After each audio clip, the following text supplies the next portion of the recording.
म अनि मेरो साथी फेरि हामी आज चाहिँ यता मर्तिखान भन्ने ठाउँमा जाँदैछौँ। बाटो चाहिँ यस्तो छ, साथी चाहिँ टक्क आउँदैछन्। यस्तै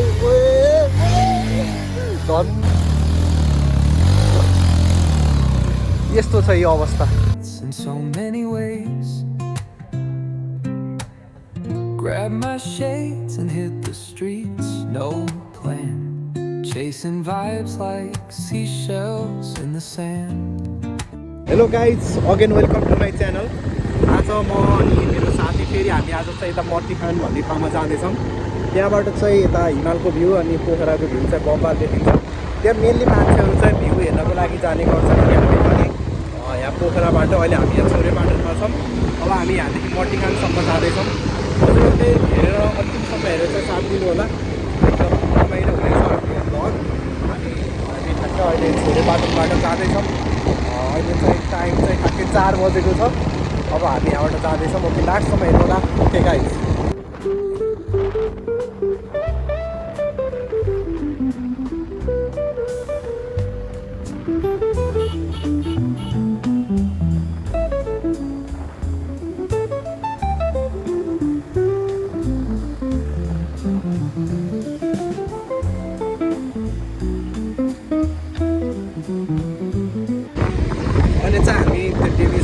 थोरै तलतिरबाट यता लेफ्ट साइडबाट हामी चाहिँ भित्र छिरेको छौँ। मर्तिखान जानको लागि चाहिँ यहाँबाट जाने बाटो छ।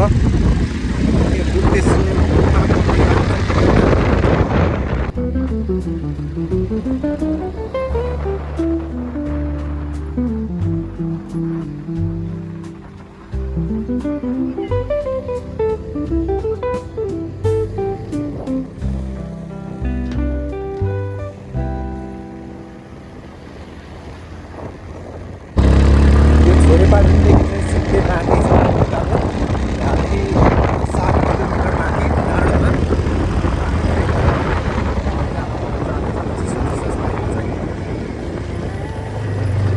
यहाँबाट चाहिँ हिमालको भ्यू देखिन्छ अनि पोखराको भ्यू पनि राम्रो देखिन्छ। अनि यता स्तुपा अनि यता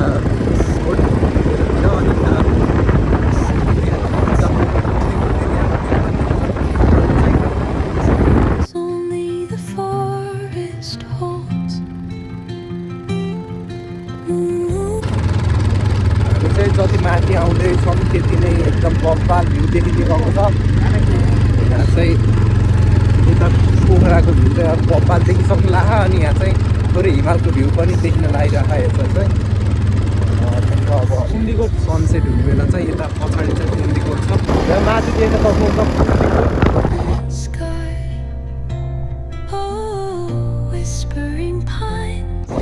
ओके गाइज, हामी जाने ठाउँ चाहिँ अहिले देख्न सक्नुहुन्छ होर त्यहाँ हो, त्यो घर देखिएको ठाउँमा उहाँ जाँदैछौँ। हामी चाहिँ अहिले धेरै नै तल छौँ हामी। अब हामी चाहिँ पुगेर चाहिँ हर चाहिँ यहाँबाट नै कपाल भ्यू देखिसकेछ। अझ उहाँबाट हेर्दा चाहिँ अझै खत्रै भ्यू देखिन्छ होला। अब यहाँको बाटो पनि कतै अफरोड छ कतै पिच छ। अब यहाँ चाहिँ अफरोड सुरु भएको छ, यहाँ देख्न सक्नुहुन्छ। ओ ल हाई गर। यहाँ चाहिँ बाटो देख्न सक्नुहुन्छ अफरोड छ। ओ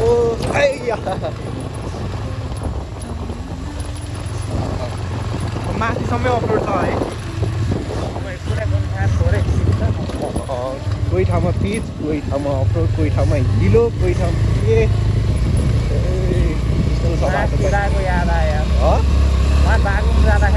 बागलुङ पञ्चकोटतिर पनि यस्तै थियो है। त्यो बलेमा जाँदा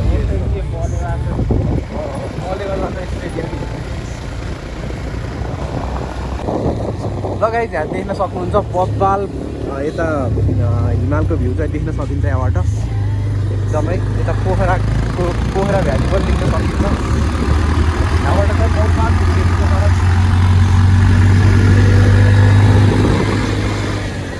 लगाइ यहाँतिर चाहिँ बाटो पनि खराब रहेछ। यतातिर हिलो बल्ल पिच गर्दै गरेको ठाउँ रहेछ यहाँ। अनि यो पिच गरेको ठाउँमा चाहिँ अलि हिलो छ। यहाँ साथी चाहिँ पछाडिबाट आउँदैछन्। म चाहिँ भिडियो खिच्न भनेर थोरै झरेर चाहिँ अगाडि आइरहेको छु। बाटो चाहिँ यस्तो छ, साथी चाहिँ टक्क आउँदैछन्। हामी दुईजना भएपछि फेरि जहाँ पनि पुगिन्छ अनि जहाँ पनि हामी दुईजना मात्रै हो जाने चाहिँ यहाँ चाहिँ यस्तो बाटो बन्दै गरेछ बाटो पिच हुन लागेको भएर चाहिँ अलि गाह्रो छ चिप्लो पनि छ अनि यस्तो चिसोमा झन् शीतले गर्दा बाटो चिप्लो बनाएर चाहिँ गाह्रो छ यहाँ सबै कन्स्ट्रक्सनको काम चाहिँ चल्दैछ यो बाटो पिच गर्नको लागि माथि कम्प्याक्सन गर्दैछ यहाँ चाहिँ माथि टाढेसम्म पिच गर्नको लागि चाहिँ अब यहाँ पनि टुरिस्ट एरिया जस्तै भयो नि त अब चढ्ने मान्छेहरू आउँछन् यहाँ चाहिँ अब भ्यू हेर्नको लागि त्यही भएर अनि यो बाटो पिचको काम चाहिँ हुँदैछ अहिलेसम्म चाहिँ हामी एक ठाउँमा पनि लडेको छैनौँ अब फेरि लड्दैनौँ होला एक्सपिरियन्स ट्राई गर्ने चलासी लडिँदैन यस्तो छ बाटोको हालत चाहिँ पुरै यस्तै धन्नै लडेको धन्नै स्थितिले लड्न लागेको थियो धन्नै लडिएन चाहिँ बाइकले चिप्लिएर धन्नै उल्टे भए त पुरै हिँडै हुनु पर्थ्यो यता चाहिँ पुरै यस्तो चिप्लो चाहिँ छ बाटो पनि यो बाटो हो कि के हो यस्तो यार यो बाटो जस्तो पनि छैन यार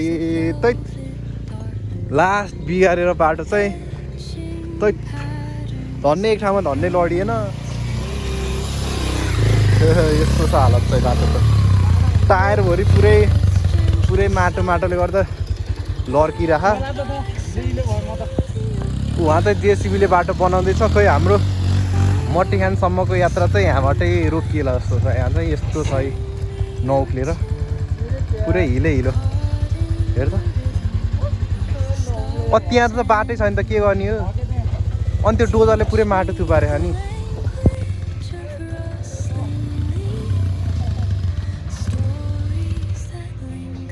यस्तो छ यो बाटोको हालत चाहिँ पुरै हिलो यस्तो बाटो चाहिँ पुरै धोस्दै रहेछ भने त यो त यहाँबाट चाहिँ अब कसरी हो अब यस्तो बाटो छ गाह्रो छ यो बाटोमा चाहिँ बल्ल यहाँसम्म चाहियो अब यहाँ जेसिबीले चाहिँ बाटो खन्दैछ पुरै माटो थुपारेछ अब ओए चिफ्लो अनि यो गिटी नै गिटी अनि यो माटोमा पुरै पानी हालेर झन् चिफ्लो बनाइदिएपछि त लास्ट गाह्रो रहेछ जान त यस्तो छ यो अवस्था बाटोको यहाँ जेसिबीले चाहिँ खन्दैछ यो त चाहिँ जेसिबीले चाहिँ यहाँ बाटो बनाउँदैछ तर बाटो चाहिँ लास्टै खत्तम रहेछ यहाँ साथीको हालत त पुरै मेरो हालत पुरै माटो बाटो त लास्टै खत्तम झन् सर्टकट बाटोतिर आएको त झन् गाह्रो रहेछ झन् ढिलो बनाइदियो त्यसै त हल्का ढिलो निस्केको हामी जाँदाखेरि चाहिँ हामी अर्को बाटो जान्छौँ कृष्णतिरबाट अहिले चाहिँ नपाइ यहाँ चाहिँ पोखरा भ्याली यता चाहिँ हिमाल अहिले चाहिँ हल्का गाह्रो भएर देखाउन चाहिँ बाटोहरू अप्ठ्यारो छ हामी चाहिँ हजुरलाई चाहिँ माथि गएर चाहिँ देखाउँछौँ यताको भ्यू अब चाहिँ हामी मट्टीखान पुग्नको लागि चाहिँ अझै 2 किलोमिटर बाँकी छ ल गाइस हामी चाहिँ फाइनल्ली मट्टीखान आइसकेको छौँ यहाँ देख्न सक्नुहुन्छ यता मट्टीखानको रिसोर्टहरू छ अझ हामी चाहिँ माथि भ्यू टावर पनि खाँदैछौँ यता हिमालहरू देख्न सक्नुहुन्छ हजुरहरूले सबै अझ त्यहाँसम्मै आउँछ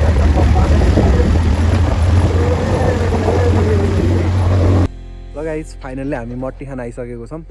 अब हामी चाहिँ यता बाइक पार्किङ गरेर हामी चाहिँ माथि भ्यू टावरमा गएर हजुरहरूलाई सट्ट यता हिमालको अनि यता पोखरा भ्यालीको सबै भ्यू चाहिँ देखाउँछौँ एकदमै रमाइलो छ हाम्रो चाहिँ अवस्था चाहिँ एकदमै बेहाल छ नाजुक छ किनकि पुरै त्यो धुलो अनि यता हिलोले गर्दै अनि हामी चाहिँ अब यहाँबाट माथि चाहिँ भ्यू टावरतिर जाँदैछौँ यहाँ मेरो साथी छ ल ओए अभिषेक के भन्दा के भयो कस्तो भयो आजको हामी चाहिँ यहाँ मट्टीखान आइपुग्यो है बाटो एकदम खराब रहेछ यहाँ यसको अवस्था देखेर बुझ्न सक्नुहुन्छ जसो तसो चकुसल आइपुग्यो अब माथिबाट बब्बाल देखिन्छ अब हामी चाहिँ माथितिर जाँदैछौँ गो लगाइज हामी मट्टीखानको माथि भ्यू टावरतिर जाँदैछौँ अब यता देख्न सक्नुहुन्छ हिमालको भ्यू यता पोखरा भ्याली अनि एकदमै बाटो चाहिँ एकदमै खराब भएर चाहिँ अलि हामीलाई आउनको लागि चाहिँ टाइम लाग्यो त्यही पनि अब यहाँ मान्छेहरू चाहिँ सबै हामी खर्चिसकेको लागि चाहिँ हामी चाहिँ जहाँ जाँदा नि फेरि यस्तै हुन्छ हामी लास्टमा जान्छौँ धेरै रमाइलो गरेर फर्किन्छौँ र रमाइलो गर्न फेरि हामी दुईजना बाहेक अरू चाहिँदैन हामी दुईजनाले नि इनफ रमाइलो गर्छौँ यहाँ चाहिँ खतरा पोखरा भ्याली सबै देखिन्छ यहाँबाट चाहिँ अनि यता पुम्दीकोट स्तुपा अनि यता ल हामी फाइनल्ली यहाँ टावरसिम आइपुगेका छौँ है हामी चाहिँ भ्यू टावरमा आइसकेको छौँ अब हामी चाहिँ टपमा गएर चाहिँ त्यहाँबाट चाहिँ हेर्छौँ ओके हजुरहरूले पनि हेरेर रमाइलो लिनु होला लास्टसम्म हाम्रो भिडियो हेर्नु होला बब्बाल देखिन्छ है बब्बाल एकदम बब्बाल देखिन्छ ल यहाँ फ्री इन्ट्री हो फ्री इन्ट्री हो मटिखानको यो भ्यू टावरमा चाहिँ सबैको लागि चाहिँ फ्री इन्ट्री छ हजुरहरू आउनुभयो भने चाहिँ माथि टपमै आएर चाहिँ हेर्नु होला एकदमै बब्बाल भ्यू देखिन्छ यहाँ चाहिँ बिहानमा आउँदा बब्बाल हुन्छ होइन सनराइज र अहिले सनसेटको नाम देखिन्छ होला ल गाइस ल ओके अब हामी चाहिँ फाइनल्ली यो भ्यू टावरको टपमा आइसकेको छौँ अब यहाँबाट हेर्दा चाहिँ हल्का पोल्युसनले गर्दा चाहिँ हल्का कभर गरिरहेको छ हल्का चाहिँ क्लियर देखिएको छैन त्यही पनि यता चाहिँ ठिकै देखिएको छ हजुरहरूले देख्नु सक्नुहुन्छ लक्कै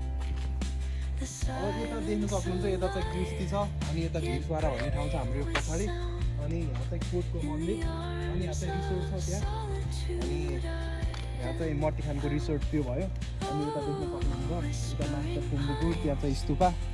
अनि यहाँ चाहिँ देख्न सक्नुहुन्छ यता चाहिँ पोखरा भ्याली पुरै उता एयरपोर्ट छ सबै एकदम बब्बाल भ्यू देखिएको छ अहिले चाहिँ हल्का क्लाउडले गर्दा चाहिँ कभर गरेर चाहिँ त्यस्तो क्लियर चाहिँ छैन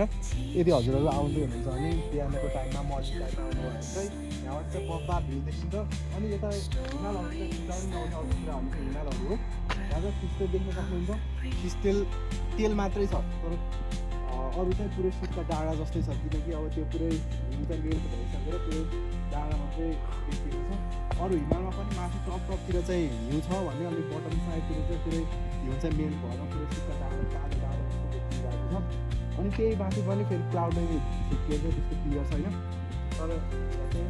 एकदमै रमाइलो छ अब यहाँबाट सनराइज हेर्न सनसेट हेर्नको लागि यता सराङको जस्तै यहाँ पनि एउटा टुरिस्ट एरिया नै हो यो यहाँ पनि टन्नै टुरिस्टहरू आएर यता भ्यूहरू हेर्ने यहाँ रिसोर्टमा बस्नुहुन्छ यहाँ चाहिँ तल चाहिँ फेरि खतरा जङ्गल छ पुरै जङ्गल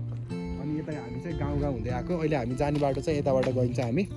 अनि यहाँबाट चाहिँ अब हजुरलाई हल्का यो सिनको चाहिँ सर्टहरू देखाउँछौँ लगाइज अझै टपमा यहाँ छ यहाँ देख्न सक्नुहुन्छ चाहिँ यो भ्यू टावरको टप पोइन्ट नै यो यहाँ चाहिँ अब पानी परेको बेला नि टक्क आएर चाहिँ हेर्न मिल्ने जस्तो ठाउँ छ उता चाहिँ देख्न सक्नुहुन्छ अब सनसेट हुने बेला छ त्यही भएर चाहिँ यहाँबाट एकदमै खतरा देखिरहेको छ अनि यहाँ चाहिँ मस्त बस्ने ठाउँ चाहिँ छैन है बस्ने ठाउँ चाहिँ छैन तर हेर्ने ठाउँ चाहिँ उभिएर हेर्ने ठाउँ चाहिँ बब्बाल छ यता अनि अब हामी चाहिँ फोटोहरू खिचेर अनि यत्तिकै अनि यहाँको भ्यूको एउटा सर्ट लिएर चाहिँ अब हामी यहाँबाट उता कृष्टितिर जान्छौँ उता पनि राम्रो ठाउँहरू छ त्यताको पनि केही भिडियोहरू हजुरलाई देखाउँछौँ ओके हेर्दै गर्नु होला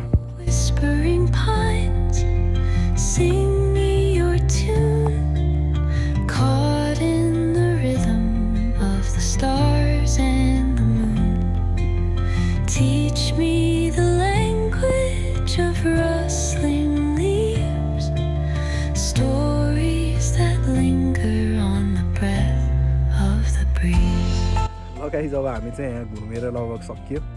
यताबाट एकैछिन बस्यो यता त्यता घुमेर चाहिँ अब यता त्यता हेरेर सबै भ्याइसक्यो अब त अलि हावा चल्न लाखा चिसो अनि अब हामी चाहिँ यहाँबाट चाहिँ जाँदैछौँ अब फेरि हामी चाहिँ यता कृष्टितिर गएर चाहिँ हजुरहरूलाई अब त्यताको भिडियो पनि देखाउँछौँ अनि यहाँ चाहिँ हामी बस्दा बस्दै चाहिँ पछाडि देख्न सक्नुहुन्छ एकदम पोल्युसन यो क्लाउड लगाएर चाहिँ अझै भ्यू चाहिँ छिप्पिसक्यो अघि हामी आउनु चाहिँ हल्का देखिरहेको थियो अहिले चाहिँ यो भ्यू चाहिँ फेरि छिप्पिसकेको छ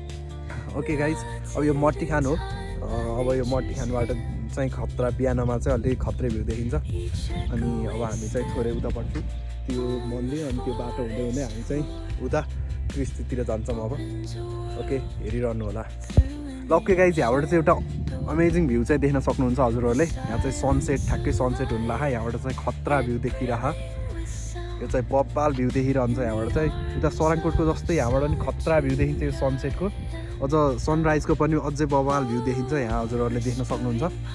यस्तो खतरा भ्यू देखिरह यहाँबाट चाहिँ यो सनसेटको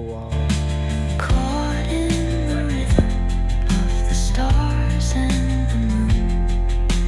Teach me the language of rustling leaves.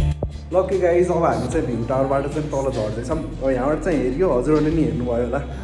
Sunset चाहिँ बब्बाल देखिरहेको थियो यहाँबाट अब हामी यहाँदेखि चाहिँ निस्किँदैछौँ यहाँबाट चाहिँ मेनली आउने भनेको यहाँ चाहिँ त्यो भ्यू हेर्नको लागि हो अरू चाहिँ अब ठिकै छ अलि चिसो चिसो छ टाढोतिर यहाँ चाहिँ भ्यू चाहिँ बब्बाल देखिन्छ हिमालको अनि सनराइज सनसेटको यो चाहिँ विन्टरको सिजनमा अनि अहिले चाहिँ फेरि यो पोल्युसन बढेर केही देखिएको छैन त्यस्तो राम्रो हिमालहरू चाहिँ तर हामी चाहिँ ठ्याक्कै यो सनसेट हुने बेला आएर चाहिँ बब्बाल भ्यू हेर्न पायो अनि हजुरहरूले पनि भिडियो हेरेर रमाइलो लिइरहनु भएको छ होला ओके अन्तिमसम्म हेर्नु होला अनि हामीलाई लाइक कमेन्ट सेयर सब्सक्राइब अनि केही कमेन्ट्सहरू पनि गर्नु होला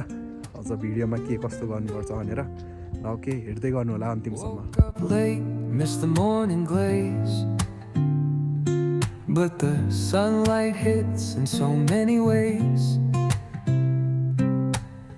Grabbed my shades and hit the streets, no plan. Chasing vibes like seashells in the sand. Radio hums a tune I can't name. Crooked smiles, crashing waves, no shame.